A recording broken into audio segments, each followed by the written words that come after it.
जय मसीह की। प्रभु यीशु मसीह के सामर्थी और जलाली नाम में, कुदूस नाम में मैं आपका एक बार फिर खैर मकदम करता हूँ। तेरा फजल बस काफ़ी है मुझे।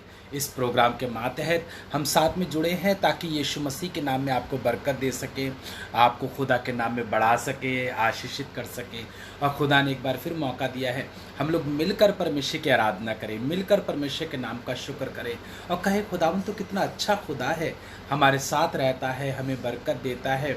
और आज की सुबह तूने दी है कि हम सब मिलकर तेरी शुक्रगुजारी करें, तेरे नाम को लें, तेरे नाम का धन्यवाद करें और कहे खुदावन कि मुझे बड़ा अच्छा लगा कि प्रभु मैंने आज सुबह उठकर आपको पुकारा, आपका नाम लिया, आपका धन्यवाद किया।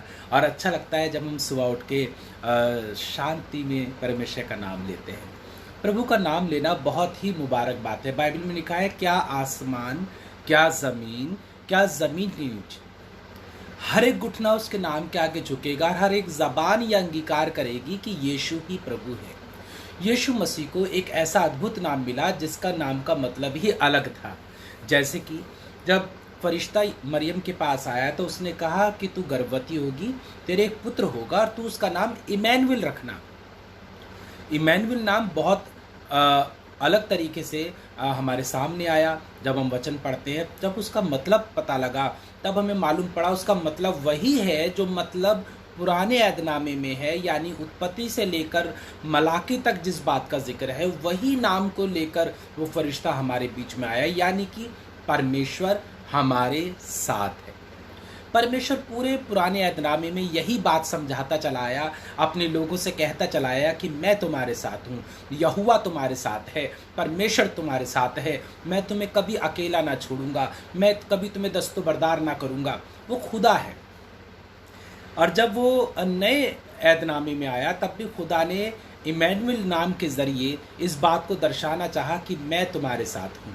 और जब हम यूहन्ना 3:16 पढ़ते हैं तो भी हम समझ जाते हैं कि परमेश्वर ने हमें छोड़ा नहीं है, बल्कि उस समय भी परमेश्वर हमारे साथ है। यूहन्ना 3:16, यूहन्ना 3:17, यूहन्ना 3:18 भी आप पढ़ेंगे तो यीशु मसीह जगत में इसलिए नहीं आया कि जगत को दोषी ठहराए, परंतु इसलिए कि जगत उसके द्वारा उद्धार पाए।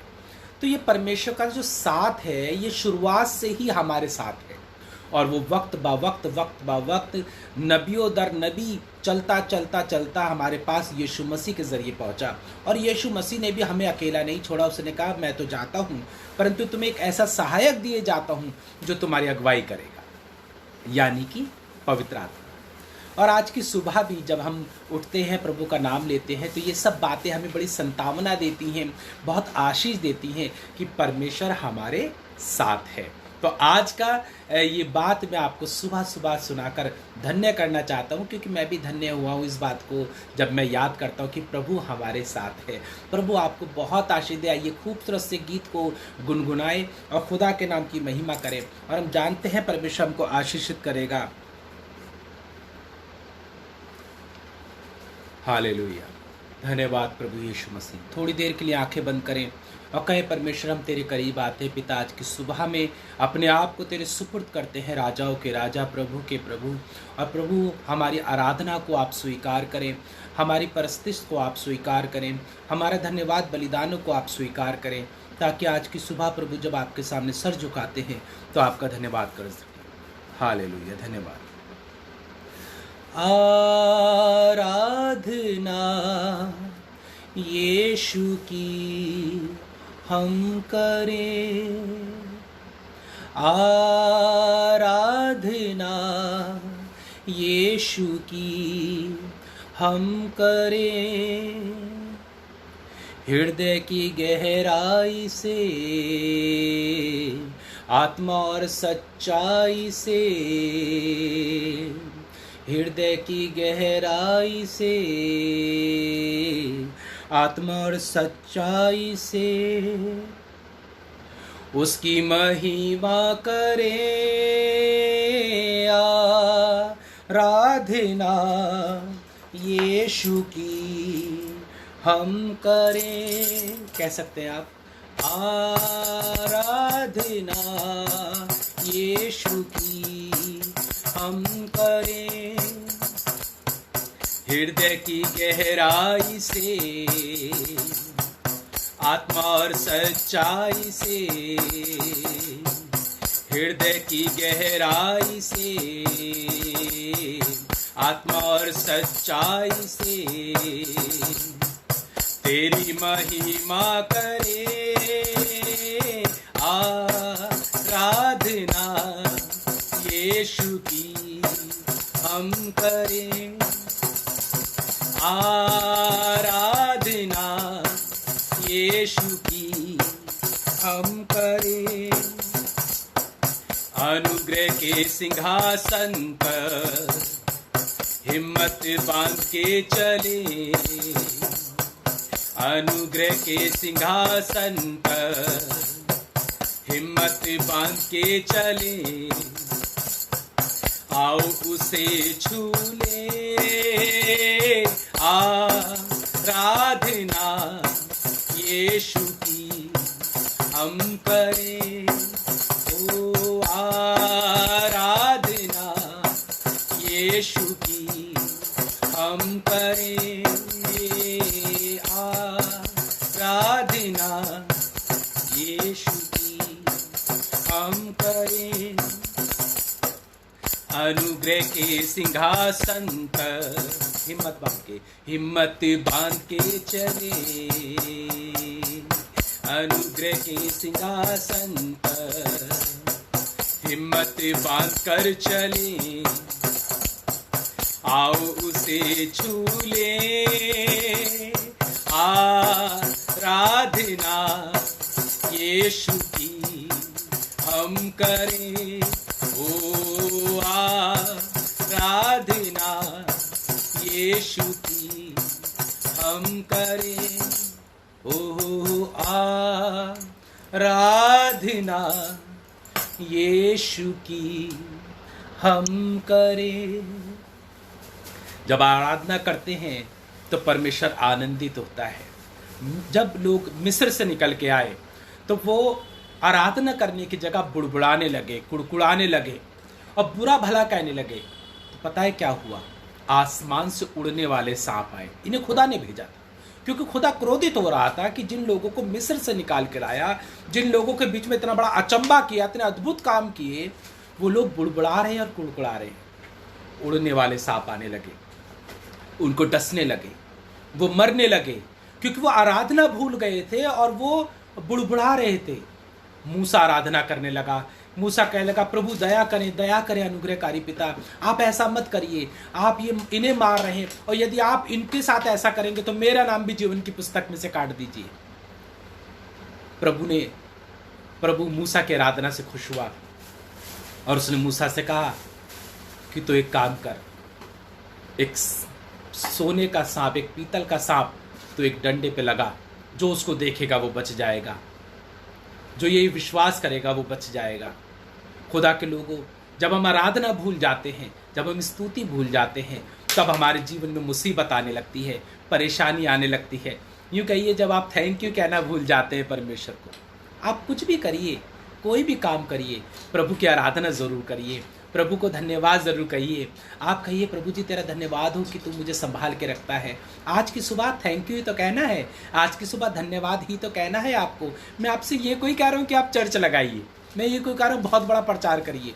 मैं आपसे कह रहा हूँ केवल थैंक यू कहिए, केवल धन्यवाद कहिए खुदावंद तेरा शुक्र है आज की सुबह के लिए। परमेश्वर आपको सामर्थ्य देगा, प्रभु आपको दिन भर संभाल के रखेगा, परमेश्वर आपकी अगुवाई करेगा। आइए गीत गाएं और खुदा के नाम की महिमा करें, उसके बाद प्रभु के वचन में चलेंगे और आप सबको परमेश्वर के हाथ में भी सौंपेंगे। आइए गीत गाएं और परमेश्वर के नाम का धन्यवाद करें। भजन करूं मैं, भजन करूं, नाम मसीह का मैं लेता रहूं। और क्या होगा जब भजन करेंगे? प्रभु की आशीष आएगी पूरे दिन के लिए। और आज की सुबह इस गीत को गाकर हम कहेंगे, प्रभु तेरी सामर्थ हमें चाहिए, प्रभु तेरा अनुग्रह हमें चाहिए। भजन करूं मैं, भजन करूं, नाम मसीह का मैं लेता रहूं। भजन करूं मैं, भजन करूं, नाम मसीह का मैं लेता रहूं। तो बोलो भजन करूं मैं, भजन करूं, नाम मसीह का मैं लेता रहूं। लोग तो झूठी बातें गढ़े, चारों तरफ बदनाम करे, लोग जो झूठी बातें करे, चारों तरफ बदनाम करे। उनके लिए मैं दुआ करूं, उनके लिए मैं दुआ करूं, भजन करूं, मैं भजन करूं, नाम मसीह का मैं लेता रहूं। तो बोलो भजन करूं, मैं भजन करूं, नाम मसीह का मैं लेता रहूं। दुश्मनी मुझको मेरे सताए, दोष वो झूठे मुझ पे लगाए, दुश्मनी मुझको मेरे सताए, दोष वो झूठे मुझ पे लगाए। फिर भी मैं उनको क्षमा करूं, फिर भी मैं उनको क्षमा करूं, भजन करूं, मैं भजन करूं, नाम मसीह का मैं लेता रहूं। भजन करूं, मैं भजन करूं, नाम मसीह का मैं लेता रहूं। हाथ पकड़ ले प्यारे मसीह, राह दिखा दे जो है सही। हाथ पकड़ ले प्यारे मसीह, राह दिखा दे जो है सही। तेरे मैं पीछे पीछे चलूं, तेरे मैं पीछे पीछे चलूं, भजन करूं, मैं भजन करूं, नाम मसीह का मैं लेता रहूं। तो बोलो भजन करूं, मैं भजन करूं, नाम मसीह का मैं लेता रहूं। भजन करूं, मैं भजन करूं, नाम मसीह का मैं लेता रहूं। भजन करूं, मैं भजन करूं, नाम मसीह का मैं लेता रहूं। हम परमेश्वर का भजन करेंगे तब परमेश्वर पूरा दिन अगुवाई भी करेगा, संभाल के भी रखेगा, बरकत भी देगा। आइए हम परमेश्वर के पवित्र वचन में चलें, समय का ध्यान रखते हुए चलें और उसके बाद आपको आशीषित भी करेंगे, आपके लिए प्रार्थनाएं भी करेंगे। तो जुड़े रहिए और कलाम को सुनिए। खुदा आज आपसे बहुत अच्छी बात करने जा रहा है। आज की सुबह खुदा आपसे बात जरूर करेगा। जब मुझसे करिए तो आपसे क्यों नहीं करेगा? जब मुझसे वो बात करता है तो मैं समझ जाता हूँ कि वो चाहता है कि लोग ये वचन बहुत ध्यान से सुने और ये वचन आपको बड़ी बरकत देने वाला है। देखिए, मैं आपके साथ खुदा के कलाम को खोलने जा रहा हूँ। मैंने अपनी बाइबल ले ली है, आप भी खोल सकते हैं बाइबल और मेरे साथ संगति कर सकते हैं प्रभु के वचन में। और प्रभु के वचन में भजन संहिता, मैं उसका 91वां अध्याय आप लोगों के बीच में पढ़ूंगा और हम उसकी पहली और दूसरी आयत को देखेंगे। भजन संहिता उसका 91वां अध्याय, 91 चैप्टर 91 एंड वर्ड्स 1 और 2। और यूं लिखा है कि जो परम प्रधान के छाए हुए स्थान में बैठा रहे वह सर्वशक्तिमान की छाया में ठिकाना पाएगा। जो सर्वशक्तिमान की छाया में क्या पाएगा? वो ठिकाना पा जाएगा। जो परम प्रधान के छाए हुए स्थान में बैठा रहे, तो क्या उसके स्थान में हर कोई जाके बैठ सकता है? तो इस बात को भी बहुत समझना बहुत जरूरी है। बाइबल पढ़ना तो बहुत इजी है और कई लोग अपने घर में ये आयत को लगा लेते हैं और कहते हैं कि हम तो प्रभु का, ये घर जो है प्रभु का घर है, this house belong to God. कुछ वर्ड्स वो अपने घर पे लगा लेते हैं, कहीं से खरीद के लाते हैं तब भी वो ये वर्ड्स ला के लगा लेते हैं। अच्छी बात है, अपने घर पे ये वर्ड लगाइए, लेकिन लगाने से पहले तय कर लीजिए कि आप क्या इस योग्य हैं कि आप परमेश्वर की उपस्थिति में बैठ सकें। मैंने कहा परमेश्वर की उपस्थिति। ध्यान से इस बात को समझिएगा, ये कोई मजाक नहीं है, ये कोई ऐसा काम नहीं है कि कोई भी जिसका मुंह चाहे वो जाके बैठ जाए। परमेश्वर की उपस्थिति। हौरे पर्वत की जब मैं बात कर रहा था अभी मूसा के बारे में, तो आप सुनिए, जब मूसा हौरे पर्वत पे गया तो क्या काम हुआ? जब मूसा हौरे पर्वत पे गया तो वो पूरा पर्वत आशीषित हो गया, ब्लेस्ड हो गया और परमेश्वर की ज्योति से भर गया। जब लोगों ने कहा अरे लगता है मूसा तो उतर के ही नहीं आ रहा है, चलो हम भी चलते हैं, तो जब मूसा कि उस जगह पर, उस पर्वत पे, जैसे हौरे पर्वत पे ये लोग पैर रखने लगे तो तुरंत वहां मर गए। जिन्हें खुदा निकाल के ला रहा था वो मर रहे थे हौरे पर्वत पे पैर रखते ही, क्योंकि वो जगह परमेश्वर की उपस्थिति से भरी हुई थी। परमेश्वर के वो लोग परमेश्वर के योग्य नहीं थे, इसलिए वो पैर रखते ही मर गए। आपको याद होगा दाऊद ने, जब आप दाऊद की पुस्तक पढ़ेंगे तो आपको पता लगेगा, पहले सैमुएल वगैरह में आप पढ़ेंगे तो वहाँ पे लिखा है जब वो अहद का संदूक बनाया गया जिसमें मूसा की लाठी रखी गई, हारून की लाठी रखी गई और बहुत सी चीज़ें रखी गई, जब वो लेके दाऊदपुर की तरफ जा रहा था तो वो इतना पवित्र बक्सा था कि जो चुनिंदा लोग थे वही उसे उठा रहे थे, पर जब लोगों ने उसे छूना चाहा तो जैसे ही उस अहद के संदूक को छुआ वो वहीं मर गए, क्योंकि वो बहुत पवित्र चीज थी। उसी प्रकार से पुराने अहदनामे में परमेश्वर के भवन के बारे में लिखा हुआ है कि प्रभु का भवन 3 भागों में बटा हुआ था, पहला आंगन, दूसरा पवित्र स्थान और तीसरा महापवित्र स्थान। हर कोई आंगन में जा सकता था, पर पवित्र स्थान में चुनिंदा लोग जाते थे। लेकिन महापवित्र स्थान के लिए भी उन चुनिंदा लोगों में से भी कुर्रा निकलता था, चिट्ठी निकलती थी। एक तरीका था चिट्ठी डालने का कि जिसका नाम आएगा वो जाएगा, और जो जाया करता था महापवित्र स्थान में उसके कमरे में एक रस्सी बांध देते थे कि जब वो अंदर जाए तो वो सेवा करे, आराधना करे, पर यदि वो मर जाए तो फिर वो अंदर नहीं जा सकते थे महापवित्र स्थान में, क्योंकि वो ब्लेसिड जगह थी परमेश्वर की तरफ से। और अगर वो मर गया और कोई जाने की कोशिश करता था तो वो उस जगह पे मर जाता था, क्योंकि वहां वही जा सकता था जिसे खुदा खुद बुलाए। तो जब यीशु मसीह के प्राण गए तो बाइबल में लिखा है मंदिर का पर्दा बीच में से फट गया, यानी कि वो दायरा खुदा ने खत्म कर दिया। पर इसका मतलब क्या हुआ? क्या आप वहां पे चोर भी जा सकते हैं? क्या वहां पे उचक्के भी जा सकते हैं? क्या वहां पे बदमाश भी जा सकते हैं? नहीं, वो महापवित्र बात है। अब आप यहाँ पे जो कलाम सुन रहे हैं वो है कि परमेश्वर के छाए हुए स्थान में कौन बैठेगा, आपको तय करना पड़ेगा प्रभु का छाया हुआ स्थान। बाइबल में यीशु मसीह कहते हैं जहाँ 2 या 3 मेरे नाम से जमा होते हैं मैं उनके बीच में मौजूद हूँ। ये एक ब्लेसिंग है, पर क्या हम इस लायक हैं कि जब हम खुदा का नाम ले तो वो हमारे बीच में आ सके? ये बात आपको तय करनी पड़ेगी। तो अगर एक परमेश्वर नहीं आएगा तो फिर कौन आएगा? परमेश्वर नहीं आएगा तो फिर शैतान आएगा, जरूर आएगा, जरूर आएगा शैतान। जब आप संगति करेंगे और आपके दिल में खुदा नहीं होगा, आपके मन में खुदा नहीं होगा, आप पे खुदा का विश्वास नहीं होगा, तो शैतान तो जरूर आएगा। वो आपको अकेला नहीं छोड़ेगा, वो कहेगा खाली बुहारा घर है तो अपने साथ 7 और दुष्ट आत्मा लेके आ जाएगा। परंतु जब परमेश्वर आता है तो वो पवित्र जगह आता है, शुद्धता के साथ आता है। आपके घर में शुद्धता होनी चाहिए, मन में शुद्धता होनी चाहिए। आप अगर शांत है, आपका दिल साफ है, तो जब आप प्रभु को पुकारेंगे तो आप परमेश्वर की उपस्थिति को अपने घर में और अपने जीवन में महसूस करेंगे। आइए फिर वचन की उस बात पे ध्यान देते हैं कि जो परम प्रधान के छाए हुए स्थान में बैठा रहे। तो यदि आप पवित्र हैं, अगर आप शुद्ध हैं, तो आप खुदा की उस जगह बैठेंगे जो उसने आपके लिए मुकर्रर की है। और यदि आप उसके लायक नहीं हैं तो आप कहीं भी बैठिए, खुदा आपको वहां ना मिलेगा, क्योंकि वो महापवित्र खुदा है, वो शुद्धता से भरपूर खुदा है। वो आपके बनाए गए मकानों में नहीं रहता, परंतु वो वहां रहता है जहां लोग उसको दिल और सच्चाई से पुकारते हैं। वो सर्वशक्तिमान की छाया में ठिकाना पाएगा, आप खुदा की हजूरी में जगह पालेंगे। आइए एक वचन और पढ़ें, आपको बरकत मिलेगी। भजन संहिता 84,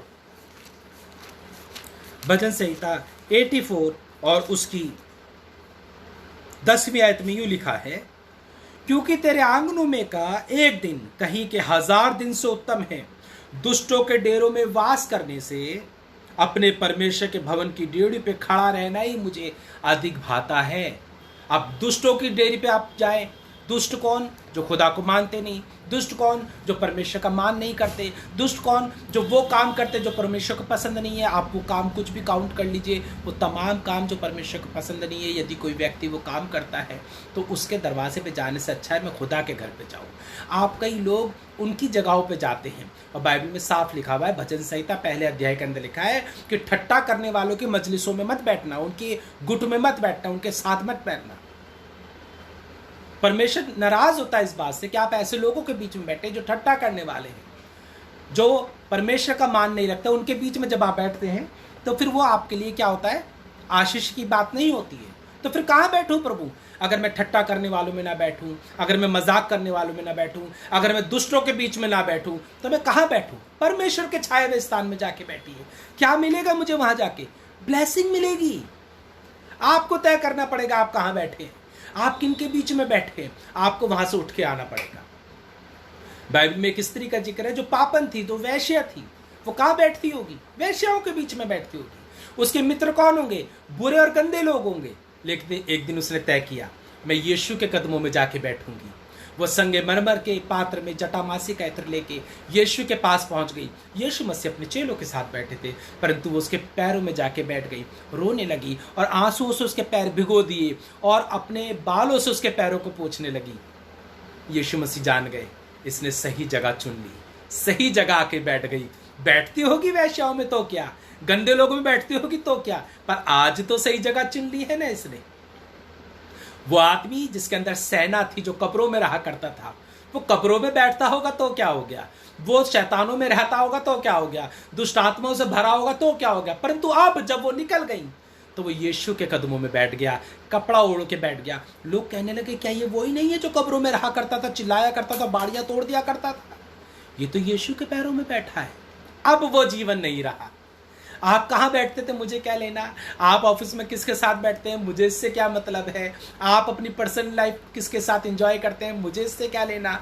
पर मैं आपको कहना चाहूँगा, आपकी इस लाइफ से परमेश्वर की महिमा नहीं होती, परंतु जब आप परमेश्वर की उपस्थिति में बैठते हैं तब आप अनुग्रह पर अनुग्रह पाते चले जाते हैं। क्योंकि कहीं के 1000 दिन से ज़्यादा भली बात है कि मैं परमेश्वर की ड्यूटी पे जाके बैठ जाऊँ। तभी तो आपके लिए प्रोग्राम शुरू किया है हमने सुबह 8 बजे और शाम को 8 बजे, कि आप थोड़ी देर खुदा के साथ बैठें और आप ब्लेसिंग्स लेके जा सकें। आइए प्रभु के वचन को देखें। जबूर यानी भजन संहिता उसका 62 चैप्टर और उसकी पहले 8वीं आयत पढ़ूंगा। है लोगों, हर समय उस पर भरोसा रखो, उससे अपने अपने मन की बातें खोल के करो। परमेश्वर हमारा शरण स्थान है। कैसी जगह है हमारी? शरण स्थान है। तो क्या करें, उसके पास जाए तो उसकी हजूरी में बैठें, उसके साथ बैठें, उसके साथ संगति करें और क्या करें, अपने मन की बात खोल के कहें। मुझे नहीं पता, पहले सैमुएल के अंदर लिखा है, पहला सैमुएल उसका पहला अध्याय में आई थिंक लिखा हुआ है, या तो दूसरा होगा। पर जब हन्ना गई, एलकाना की पत्नी जब हन्ना गई तो उसने जाके एली के सामने बैठ गई। उसने कहा मैं तो खुदा के हुजूर में बैठी, और जो मन में आया वो खुदा से बातें करने लगी। एली कहने लगा लगता है ये नशे में है, पर उसने कहा है मेरे प्रभु मैं नशे में नहीं हूँ, मैं अपना दिल खोलकर अपने परमेश्वर से बातें कर रही हूँ। आपने कौन सा स्थान चुन लिया जहां आप जाके बैठे? हन्ना ने जब वो स्थान चुन लिया जहां वो जाके बैठे और अपने दिल को उंडेलने लगी, तो लिखा है परमेश्वर ने हन्ना को सैमुएल से आशीषित किया। आपने कौन सी जगह चुनी है? आप कहाँ जाके बैठे और आराधना करते हैं? प्रभु ने आपको समय दिया है, आप अपने लिए एक अच्छी जगह चुने जहां पर आप आशीषित हो, आपका परिवार आशीषित हो, आपके बच्चे आशीषित हो, आपका घर आशीषित हो। तय कर लीजिए आप कहाँ बैठे हैं। एक और वचन आपके साथ बांटूंगा। आपने अभी 8वां आयत मेरे साथ पढ़ी है, 62 चैप्टर वर्ड्स 8। हम 6 को पढ़ेंगे, वर्ड 6।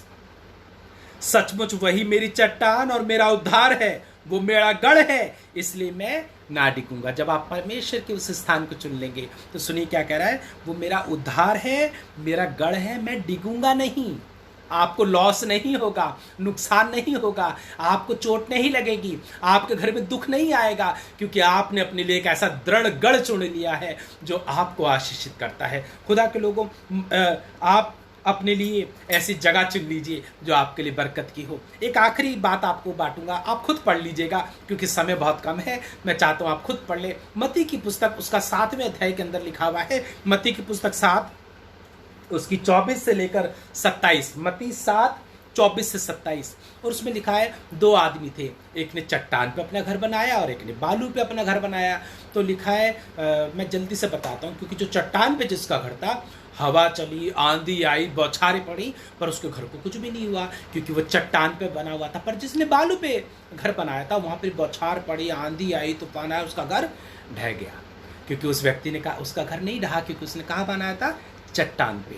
आपने अपना घर कहाँ बनाया है? आपने अपनी जगह कहाँ बनाई है? आज दिन भर आप जाएंगे, बिजी रहेंगे, अच्छी बात है बिजी रहे, बिजी नहीं रहेंगे तो कमाएंगे कहाँ से? कमाना बहुत ज़रूरी है, लेकिन उस समय भी जब आप कमाने जाएं, आप तय कर लें खुदा बाप मुझे अपनी जगह कहाँ चुननी है। आप खुदा के लिए अपनी जगह चुनिए, खुदा आपको बड़ी बरकत देगा जब आप एक उचित जगह अपने लिए चुन लेंगे और परमेश्वर की जगह में बैठेंगे। प्रभु आपको ब्लेस करेगा। गॉड ब्लेस यू आज के दिन के लिए।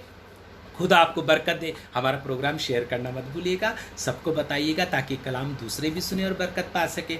मैं दुआ करता हूँ और आपको पूरे दिन के लिए आपको खुदा के हाथ में सौंपना चाहता हूँ। बाप बेटे रूह कुदूस के फजल से, पिता पुत्र पवित्र आत्मा के सामर्थ्य से मैं आपको आशीषित करता हूँ। बहन अंजना, खुदा बाप आपको बहुत बरकत दे, खुदा में बढ़े। आपके पति गुडविन, गॉड ब्लेस यू, खुदा आपके साथ रहे, पूरा दिन खुदा आपकी अगुवाई करे। बहन डोरिस्ट, गॉड ब्लेस यू, खुदा आपको बहुत बरकत दे। आपके पति को, आपकी बेटी को, आपके बेटे को खुदा बहुत बरकत दे। यूं ही मुस्कुराते रहे, यूं ही बढ़ते जाए। खुदा का अनुग्रह, खुदा की दया, खुदा का प्रेम आपके जीवन में आ सके। प्रभु में बढ़ते जाइएगा, प्रभु का प्रेम आपके जीवन में पाया जा सके, आपके घर में खुशी बनी रहे, मुस्कुराती रहे। बहन मुस्कान और बहन भाई रॉबिन, गॉड ब्लेस यू, खुदा आपको बहुत बरकत दे। आज के दिन आपके लिए बहुत अच्छा हो। आपके दोनों बेटे खुदा में खूब बने रहे, आपकी बिटिया खुदा में खूब बनी रहे। खुदा का प्रेम, खुदा की आशीष आपके जीवन में पाई जा सके। नासिर भैया, खुदा आपको बहुत बरकत दे। आपकी पत्नी सोनिया को, आपके बेटे एरन को, आपकी बेटी सना को, गॉड ब्लेस यू, खुदा बहुत बरकत दे। खूब आशीष आज के दिन आपके लिए बहुत अच्छा हो और जो भी रिक्वायरमेंट्स है यीशु मसीह के नाम में पूरी हो जाए। प्रभु आपकी अगुवाई करे आज पूरा दिन। बहन सोफिया, खुदा आपको बहुत बरकत दे। कल आपका जन्मदिन था, हम आपके साथ संगति कर रहे थे, बहुत अच्छा लगा। खुदा आपको बहुत बरकत दे, आपके बेटे को बहुत बरकत दे। आज का दिन आपके लिए बहुत अच्छा हो और आप कह सके thank you Jesus for this blessed day. और खुदा आपको संभाल के रखे और आपका आज के दिन आप खूब आशीषित हो सके। प्रभु, हम बहन रीना थापा, खुदा आपको बहुत बरकत दे। खूब खुश रहो, मुस्कुराती रहो, आपके बच्चे, आपके पति खूब आशीषित हो। बहन रीना थापा, खुदा में बढ़ती जाएं। आपके ऊपर खुदा की आशीष बनी रहे, परमेश्वर का प्रेम बना रहे। आप खुदा में बढ़ती जाए। आपकी जो जॉब का सिलसिला है जिसके लिए आप बहुत परेशान रहती है, मैं चाहूँगा खुदा बाप आपको परमानेंट करे, आपकी जॉब बनी रहे। खुदा आपको बहुत आशीष दे। आपके ऊपर परमेश्वर का अनुग्रह हो, आपके ऊपर प्रभु की दया हो, आपके ऊपर प्रभु की आशीषें बनी रहे। खुदा आपको अपनी पनाह में घेर कर रखे। बहन अंजलि, खुदा आपको बहुत बरकत दे। आप खुदा से प्यार करती रहे, खुदा में बढ़ती जाए, खुदा की आशीष आपके जीवन में हो। बहन अंजलि, भाई डेविड भैया, राहुल भाई, पंकज भाई, खुदा आपके परिवार को बहुत बरकत दे और खुदा में बने रहें। निरंजन भाई, गॉड ब्लेस यू, खुदा आपको बहुत बरकत दे। आप प्रभु के सेवक भी हैं, आप खुदा के ऊपर बने रहें, खुदा में बने रहें, खुदा की आशीष आपके जीवन में बनी रहे और खुदा आपको बहुत बरकत दे। हमारे अरुण भैया नहीं आ पाए हैं, पर अरुण भाई खुदा आपको बहुत बरकत दे। आपकी पत्नी को बहुत बरकत दे, आपके बेटे को बहुत बरकत दे। गॉड ब्लेस यू, खुदा आपको खूब संभाल कर रखे। परमेश्वर की आशीष, परमेश्वर का अनुग्रह, परमेश्वर की दया आपके जीवन में इसी तरह बनी रहे और खुदा बाप आपको खूब बढ़ाए। आइए प्रार्थना करें और आपसे विदाई लें। शाम को 8 बजे फिर मिलेंगे। खुदा बाप, इन तमाम परिवारों को तेरे हाथ में सौंपते हैं। खुदा बाप, तेरा प्रेम, तेरी दया, तेरी करुणा, तेरा अनुग्रह इनके जीवन में बना रहे, खूब आशीष पाएं, तुझ में बढ़ते जाए। मैं तेरे दास होने के नाते इन्हें तेरे हाथ में सौंप देता हूँ। प्रभु, दिन भर इनकी अगुवाई करना, संभाल कर रखना, अपनी पनाह में रखना। जब शाम को मिले इसी तरह तेरी आराधना करें, यीशु मसीह के नाम से मांगते हैं, आमीन। God bless you. इसी तरह मिलते रहिए, जुड़े रहिए। खुदा बाप आपको बहुत संभाल के रखे। शाम को 8 बजे याद रखिएगा, मैं आपके लिए तैयार रहूँगा, आप हमारे लिए तैयार रहिएगा। एक दूसरे के लिए बरकत का कारण बनेंगे, एक दूसरे को बरकत देंगे। God bless you. खुदा आपको बहुत आशीष दे।